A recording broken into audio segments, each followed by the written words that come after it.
feridas emocionais. A palavra de Deus diz que no mundo nós teremos aflições, mas tende bom ânimo, eu venci o mundo. Então, é inevitável que em algum momento da nossa vida, uns mais, outros menos, nós seremos feridos, nós seremos rejeitados, poderemos ser abusados, nós poderemos passar por um luto, nós podemos passar por rejeições, por ter complexo, porque pessoas que eram autoridade na nossa vida nos machucaram. Mas hoje eu gostaria de trazer uma reflexão com 2 versículos. Esse, que é inevitável, você não está só na sua dor, outros passaram por ela. E se nós analisarmos por esse ângulo, Deus não vai permitir nada. A Bíblia diz que Deus não permite nada maior que as nossas forças. Então tudo isso que você está passando agora está passando um avião aqui, é sinal que Deus quer usar isso na sua vida para alcançar outras pessoas. A ferida sua é um instrumento na mão de Deus no futuro, se você permitir, para curar outros. E o segundo versículo que eu gostaria de trazer está em Êxodo 14:15, quando Moisés chega diante do Senhor e diz assim, o Senhor diz para Moisés assim: por que clamas a mim? Diga ao povo que marchem. E eu vou usar a frase do pastor Steve, que ele diz: a sua cura não está no seu sentimento, mas está no seu sapato. Muitas vezes a nossa cura, os milagres podem vir, Deus pode vir nos curar de maneira excepcional, mas hoje eu gostaria de falar da cura que depende de mim e de você. Por que que ele diz que a cura está no pé? Porque muitas vezes é nesse mover. Quando o Senhor chegou para Moisés e disse assim: diga ao povo que marchem, que mova. Essa é a palavra do Senhor para você e para mim hoje. Mova, saia do Egito, saia da terra, do aprisionamento, do cativeiro. Não se alcança Canaã se nós decidimos viver no Egito, se nós decidimos viver com remorso, porque algo que nós fizemos, o que fizeram a nós, pela falta de perdão, que é a primeira coisa que eu gostaria de falar. O perdão não faz o outro certo. A Joyce Meyer fala que foi estuprada mais de 200 vezes. Ela calculou durante todo um período da sua juventude, da sua infância até a juventude.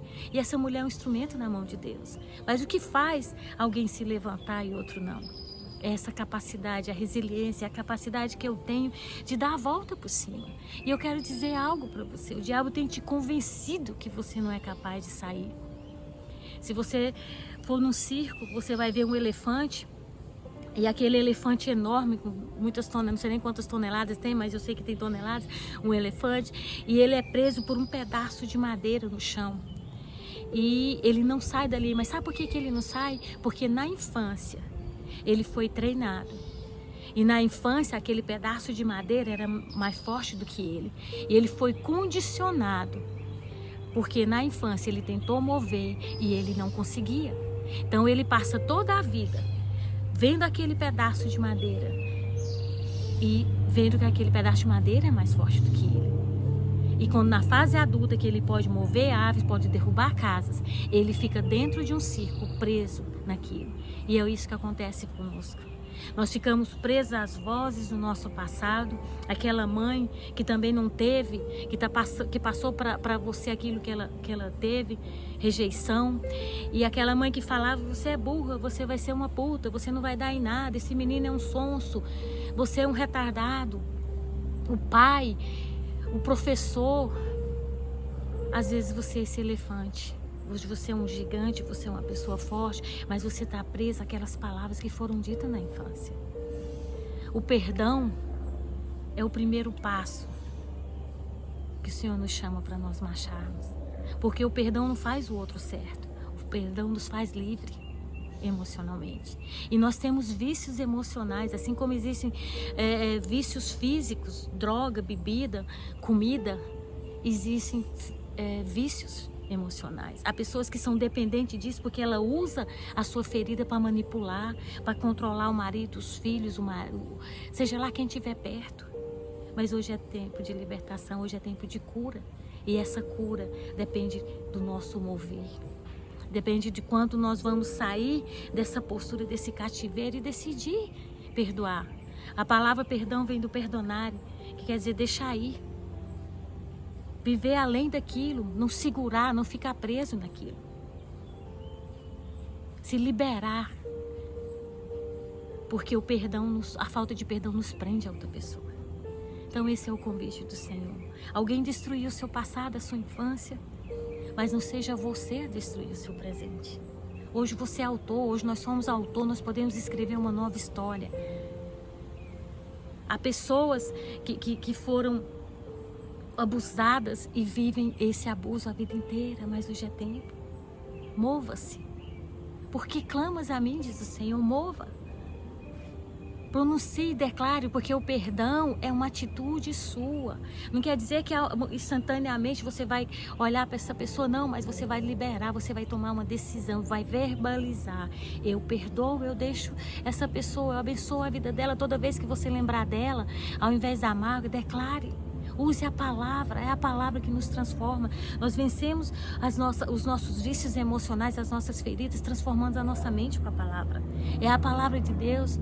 Romanos 12, 1 e 2 diz: rogo-vos pelas misericórdias de Deus que apresenteis os vossos corpos como instrumento vivo e santo diante de Deus. E não vos conformeis com esse século, mas transformai-vos pela renovação da vossa mente.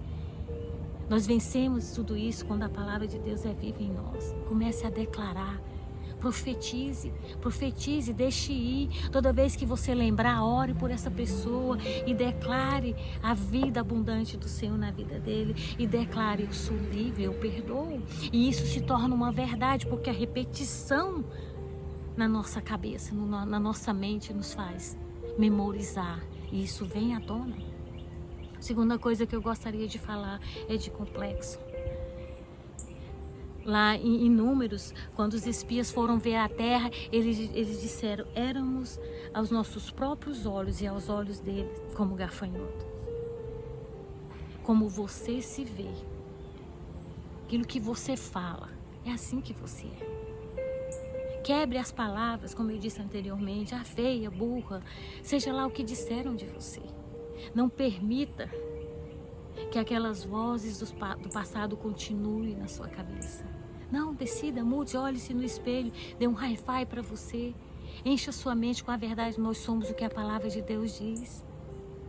Josué e Caleb viram a terra e diziam: é uma terra que emana leite e mel. Os outros espias viram só derrota. Eles nem sabiam o que os gigantes estavam pensando e já assinaram um atestado de derrota. Aos olhos dele, éramos como gafanhoto. Não, mesmo que nós sejamos, mesmo que pessoas não dêem o valor que nós temos, nós não devemos viver com a avaliação dos outros. Mas se levante, marche, trabalhe a sua autoestima, se veja como o Senhor diz que você é. Aquilo que você tem, algum complexo fixo, tente melhorar. E se não consegue, assuma. Eu já falei uma vez do meu complexo da canela fina, que eu não usava vestido porque eu achava que a minha canela era fina. Mas hoje eu uso vestido e falo, é um meio de transporte. Exercito, hoje eu me exercito muito, ando de bicicleta 25 km, mas a canela não aumenta muito, é um músculo que não aumenta muito.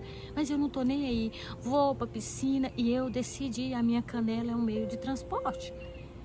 Então o que você vai fazer com o seu complexo? O que você vai fazer? Quando eu era adolescente, um abençoado chegou para mim e falou assim: nossa, se colocar a sua cabeça no corpo da sua irmã. A minha irmã tinha um corpo muito bonito, eu era muito magrinha. E sabe o que eu decidi fazer com isso? Fui para academia, malhei. Não adquiro muito músculo, porque a minha genética naquela época não, mas fiquei com o corpo, né, normal, saudável. E falei, isso não vai afetar a minha vida. Eu não sei o que a minha irmã fez com a composição que ele tentou fazer com nós duas, mas eu quero dizer para você, as pessoas vão vir, porque o diabo está aí. A Bíblia diz que o diabo vem para matar, roubar e destruir. Não deixe que as vozes externas destruam você, que a sua voz interior, que a voz do Espírito que está em nós seja maior. Outra coisa que eu gostaria de falar é sobre o luto. Há muitas pessoas que vivem um luto eterno. A psicologia fala 1 ano, né? Outras pessoas mais, porque cada pessoa tem, né, é única. Nós não podemos fazer uma receita de bolo para todo mundo. Mas eu quero dizer para você, reduza o seu tempo de luto. Deixe ir quem já se foi. Eu já falei em alguns vídeos sobre a morte da minha mãe. E durante os 2 primeiros meses da morte da minha mãe, Nós tivemos 2 velórios na mesma semana. Meu pai faleceu 4 dias depois. E eu fiquei traumatizada, só que nem eu sabia. Toda noite eu sonhava com a minha mãe no caixão. Eu não via minha mãe em nenhuma situação. Por 2 meses, um dia o Espírito de Deus me convenceu: deixe sua mãe ir. E eu fiz sozinha na minha sala, eu fiz o velório da minha mãe. Eu quero dizer para você, você enterrou o seu ente querido, seu filho, seu marido que se foi. E naquela manhã eu chorei o que eu não chorei no velório da minha mãe. Eu fiquei meio que engasgada no velório da minha mãe, chorei pouco. Mas naquela manhã, 2 meses depois, eu declarei: eu deixo a minha mãe ir, ela não está aqui mais. Eu perdoo a minha mãe, porque nem eu sabia que eu estava com raiva da minha mãe, porque ela tinha morrido no dia do meu aniversário. Eu quero dizer, feridas existem. Né? A nossa mente, nosso subconsciente guarda coisas que às vezes nem nós sabemos. E naquela manhã eu perdoei minha mãe. Minha mãe não teve culpa, coitada, de morrer no meu aniversário. Mas naquela manhã eu deixei a minha mãe ir. Quem você precisa deixar ir? E aqui eu não estou falando só de morte física. Eu conheço uma mulher que ora 10 anos para o ex-marido voltar. Esse homem casou de novo, tem um filho com a segunda mulher. E ela vive essa oração, essa meio que macumbaria santa, porque diz que é da primeira aliança. Eu sei que Deus honra a primeira aliança, mas esse homem não volta.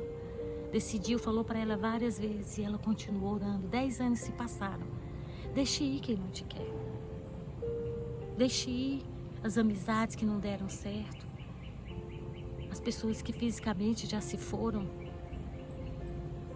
É tempo de cura. É tempo de mover. Deixe ir aquilo que te fere. Decida levantar-se. Se hoje você está triste, movimente-se. Faça uma ginástica.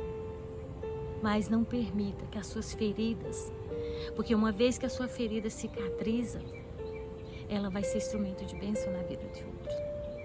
Mas uma ferida aberta, ela vai te adoecer.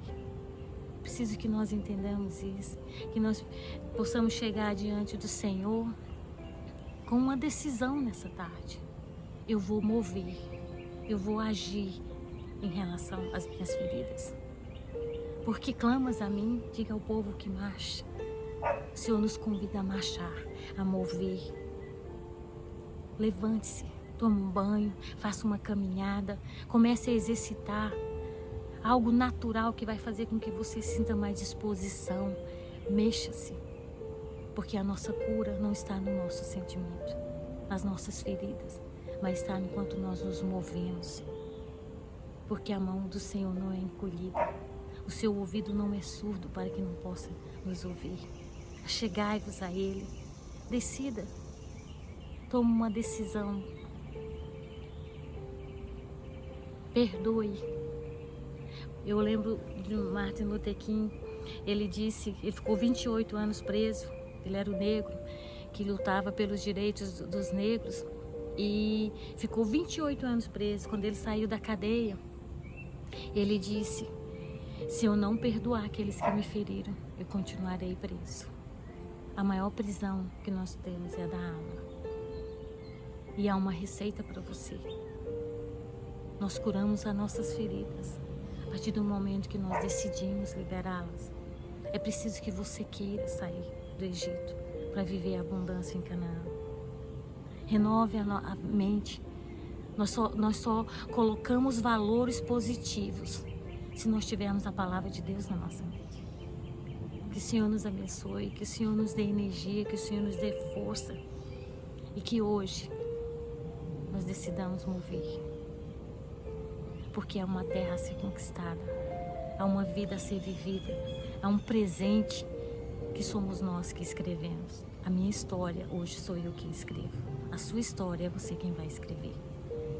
Durante muitos anos nas igrejas nós vimos muita possessão, muitas pessoas possessas.